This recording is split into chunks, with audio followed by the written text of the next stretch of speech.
what's up, Kamsuans? I am Francesca Jane Villanueva, a TSED science student, and for today's video is all about showing it back to one of the most exciting and unforgettable events of this school year, the Science Week. I know it's been a while, but I still can't get over of how fun, exciting, and just full of energy that week was. From science exhibits, quiz bees, and experiments, it was all definitely a core memory. So let's take a little trip down memory lane to relive all the highlights of the Science Week together. Let's go!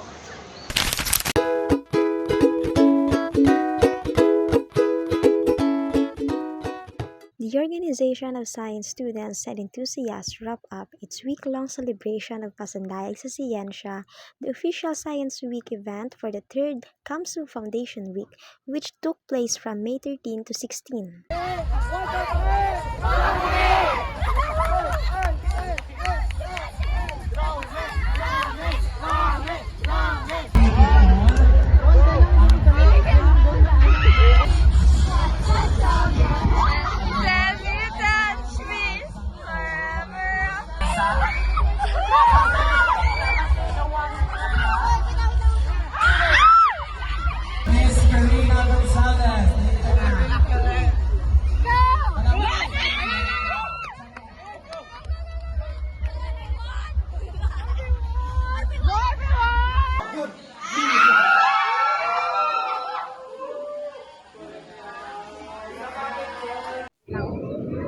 Looking back, Science Week wasn't just about celebrating the subject, it was about discovering our passion for it. Being part of the activities reminded me that science is everywhere, not just in textbook but in our everyday life.